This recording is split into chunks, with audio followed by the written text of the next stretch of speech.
लेकिन आपने बहुत सही जगह से बातचीत शुरू की। बाबरी मस्जिद का ध्वंस, राम मंदिर का आंदोलन, जी और उसने जो समाज के अंदर जो उथल पुथल मच रही थी जी और जिस तरह से उसके राजनीतिक दोहन की कोशिशें हो रही थी, उसको बेनकाब कर दिया। जी जी हिंदू मुस्लिम राजनीति वहाँ से आपको खुलकर दिखने लगी। पहले भी उसका बहुत सारे जी हमारे पास उदाहरण थे, लेकिन ये एक ऐसा मुद्दा था जिसने सब खोल कर रख दिया। जी और हम आज भी देख रहे हैं कि जो सियासत है वो हिंदू मुस्लिम की सियासत अब पूरे उसमें छा गई है, पूरे परिदृश्य पर जी छा गई है। जी तो इस पूरी सियासत को जो मुगल काल तक फैली हुई है, मुस्लिम शासकों के आने या कुछ लुटेरों के आने और फिर मुस्लिम शासकों के जाने तक, कभी बाबर, कभी हुमायूं, कभी अकबर, कभी औरंगजेब, इन सब के साथ जोड़कर पेश की जाती है जी और एक पूरा खलनायक खड़े किए जाते हैं समाज में, और उसके आधार पर फिर हिंदू मुसलमान की सियासत की जाती है। जी तो इनको आपने किस तरह से डिकोड किया, जी किस तरह से क्या क्या इस इतिहास में ढूंढकर कैसे उसको सिलेक्टिवली चुनना, उसको तोड़ना मरोड़ना, ये कैसे कैसे आपने होता हुआ देखा? अगर हम शुरुआत करते हैं तो सोमनाथ मंदिर से शुरू कर सकते हैं। जी जी तो यही किया मैंने कि पहले तो मैंने सोचा कि जो मंदिर तोड़ने की बात होती है उसको थोड़ा गहराई से पढ़ें। तो उस समय जैसे मैंने आपको कहा कि कुछ ये लेखक थे और उसमें ख़ास तौर से मेरे जो दोस्त और गुरु थे असगर अली इंजीनियर, उन्होंने कुछ फोकस करके लिखा था। उनके कुछ लेक्चर्स भी मैं सुनने जाता था। तो पहली बात तो यहीं से शुरू हुई, सोमनाथ मंदिर से, कि मैंने सोमनाथ मंदिर को ही चुना। और उसमें जो अलग अलग प्रकार के लेखन आए, उसमें पता चला कि महमूद गज़नवी जो खुद के बारे में दावा करता है कि मैं तो मूर्तियों को तोड़ने वाला हूँ, वो एक दावा था। वास्तव में तो वो था कि धन का लुटेरा था और उसके लिए उसने किया। ये भी मैंने उसमें देखा कि उसकी सेना में 12 सेनापतियों में से 5 सेनापति तो हिंदू थे। रास्ते में आते आते उस समय उस एरिया में उसने एक मस्जिद को भी तोड़ा मुल्तान में। और जब इधर आया तो आनंदपाल नाम के राजा ने उसकी मदद की। और जब यहाँ से 12 हाथियों पे अपनी संपत्ति लूट के ले गया, करीब जो 20,000 सोने की दीनारों के बराबर थी। तो ये सब पढ़ के मेरे चक्षु खुल गए कि क्योंकि सोमनाथ पे कन्हैयालाल माणिकलाल मुंशी की भी किताब थी सोमनाथ, जो बहुत ख़तरनाक तरीके से महमूद गज़नवी का चित्रण करती है। और बाद में जब अटल बिहारी वाजपेयी प्रधानमंत्री बने तो गए थे अफ़गानिस्तान, तो गज़नी भी देखने गए थे कि ऐसी कौन सी जगह है कि जिसने इतने ख़तरनाक राजा को जन्म दिया। तो मैंने कहा भाई ये गज़नी ख़तरनाक वगैरह, ये राजा तो सभी ऐसे होते। फिर बाद में परतें खुलती गई और उसी के साथ मुझे एक दूसरी बात पता चली कि 11वीं शताब्दी कश्मीर में जो राजा हर्षदेव थे, तो उन्होंने तो स्पेशल एक ऑफिसर अपॉइंट कर दिया था, देवोत पतन नायक। उसका काम ही यही था कि हर मंदिर में जाना, सोने चांदी की मूर्ति को उखाड़ के ले आना, तोड़ के ले आना। तो बात तो क्लियर हो गई कि मामला इसमें कुछ धर्म का मामला नहीं है और राजाओं को धर्म से कोई लेना देना नहीं होता। केवल अशोक को बाद में था, पर उसके सिवा किसी राजा को धर्म से उतना लेना देना नहीं होता। उनका उद्देश्य सत्ता है और संपत्ति है। ये मैं एक एक को बढ़ाते गया और फिर जैसे औरंगज़ेब तक आया तो औरंगज़ेब में भी ऐसी बहुत सारी बातें मिली कि भाई वो एक जगह काशी विश्वनाथ के मंदिर को तोड़ रहा है, उसमें डॉक्टर पट्टाभी सीतारामैया का एक वर्जन है, कई लोग उस पर डिस्प्यूट करते हैं, वो अगर इग्नोर भी किया जाए तो उसके साथ साथ ये भी पता चला, हमारे सेंटर ने, जो असगर साहब उसके चेयरमैन थे, एक छोटी सी किताब निकाली थी, फरमान्स ऑफ किंग औरंगज़ेब। ये डॉक्टर विशंबरनाथ पांडे की किताब का एक्सट्रैक्ट था।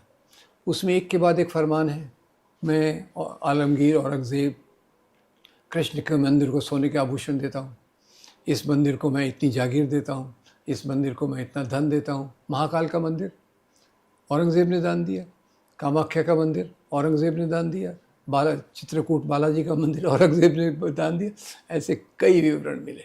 तो चित्र तो स्पष्ट हो गया, राजा अच्छा भी होगा बुरा भी होगा, पर ये उसका मानदंड नहीं होता कि उसने संपत्ति को प्राप्त करने के लिए क्या किया, क्योंकि सभी राजाओं ने किया। कोई जैसे हमारे महाराष्ट्र में छत्रपति शिवाजी महाराज का बहुत आदर होता है। अब छत्रपति शिवाजी महाराज की सेना सूरत गई और सूरत में उसने भयंकर लूटमार की। ये बाल सामंत की एक किताब में पढ़ने को मिला। तो ये जब चीज़ें स्पष्ट होती और काशी विश्वनाथ के मंदिर के तोड़ने की वजह भी कुछ दूसरी सामने आती है। वहाँ किस तरह से एक महारानी के साथ दुर्व्यवहार होता है और फिर उस पहुंचती है बात औरंगजेब तक। ये मैं अपने आप को बताने से रोक रहा था, क्योंकि डॉक्टर रविकांत ने यही बात कही थी तो उनको एक दिन की जेल हो गई थी, इसलिए मैं अपने आप को रोक रहा था। खैर, आपने कहा तो बताऊं। तो डॉक्टर पट्टाभी सीतारामैया की एक किताब है, फरमान्स of king Aurangzeb, sorry, feathers and stone. Feathers and stone में वो बताते हैं कि भाई काशी विश्वनाथ में एक बार औरंगज़ेब दिल्ली से कलकत्ता जा रहा था। उसके साथ 44 हिंदू राजा थे, एक एक राजा के साथ एक एक रानी, 44 रानियाँ। ये बनारस पहुँचे तो रानियों ने कहा कि भाई हमको तो भगवान विश्वनाथ के दर्शन करना है। औरंगज़ेब के दरबार के राजा थे। पहली बात तो ये आश्चर्य हो कि औरंगज़ेब के साथ जो राजा है वो हिंदू भी है। जी। फिर वो रानियों ने कहा तो औरंगज़ेब ने पूरा अरेंजमेंट कराया कि भाई वो जाएंगी, भगवान के दर्शन करेंगी और आएंगी। 44 रानियाँ गई, 43 रानियाँ वापस आई। कच्छ की महारानी नदारद थी, तो इन्होंने जाके ढूंढने की कोशिश की। तो वहाँ गणेश जी की एक मूर्ति लगी थी, वो थोड़ी हिल रही थी। उसको इन्होंने हिलाया तो बेसमेंट का रास्ता दिखा।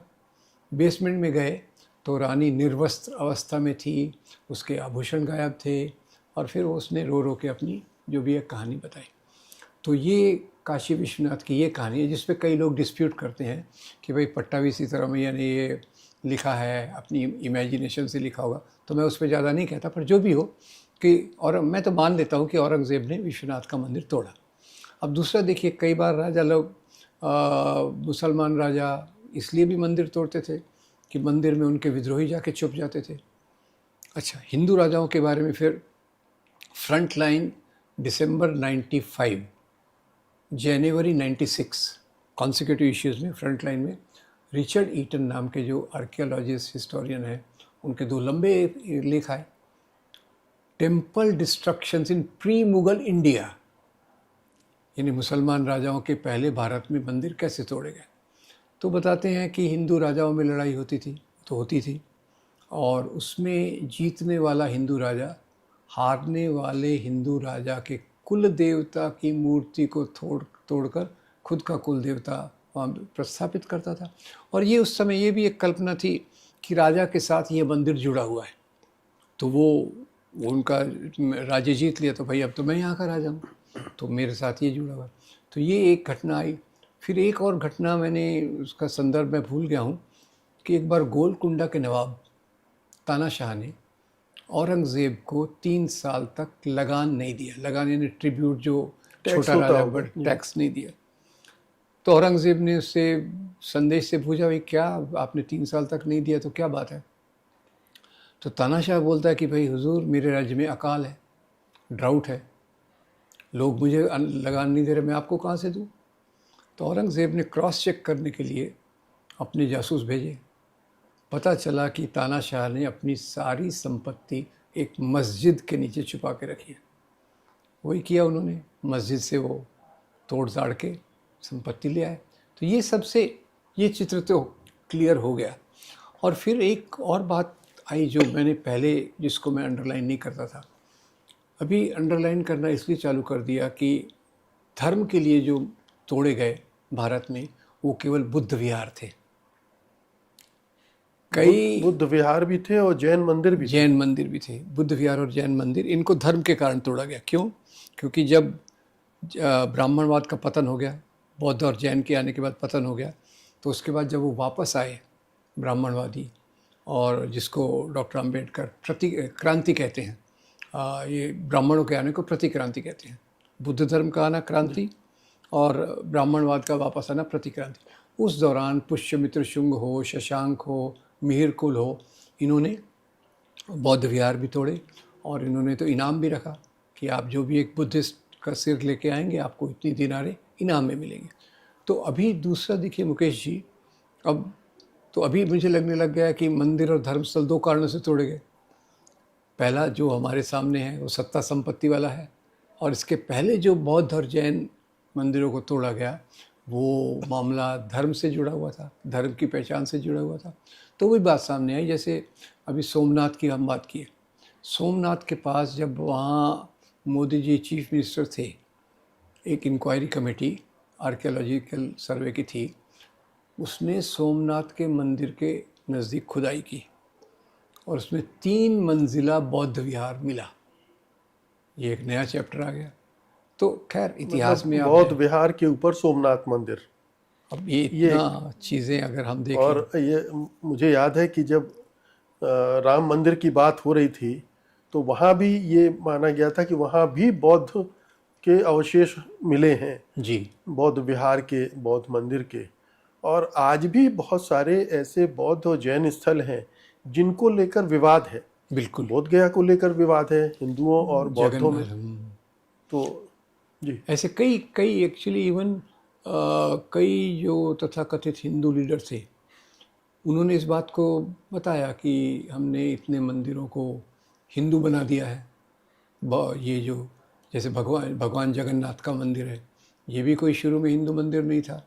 ऐसे कई जगहों को हिंदू बना दिया। और ये मेरे ख्याल से दयानंद सरस्वती जी अपने इसमें लिखते हैं कि कितना हमको ऐसी सब चीज़ें हुई हैं। तो ये एक मुझे मुद्दा लगा कि मुद्दा तो बिल्कुल फालतू है, आज के समय में उसका कोई रेलेवेंस नहीं है। और जैसा जवाहरलाल नेहरू कहते थे, पूजा का स्थान, हमारे पूजा के स्थान क्या होना चाहिए?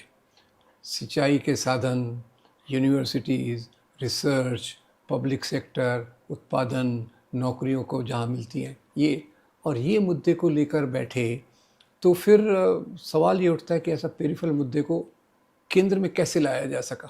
तो यहाँ एक और एक्सपेरिमेंट दिखता है।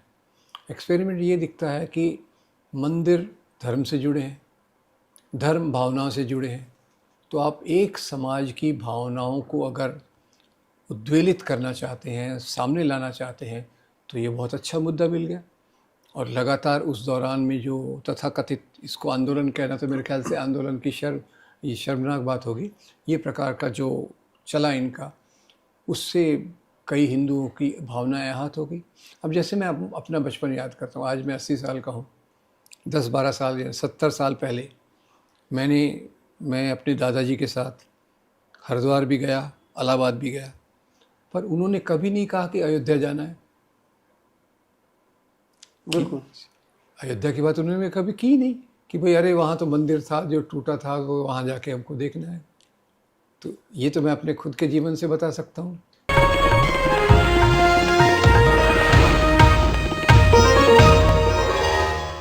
Copyright disclaimer under Section 107 of the Copyright Act 1976. Allowance is made for fair use for purposes such as criticism, comment, news reporting, scholarship, and research.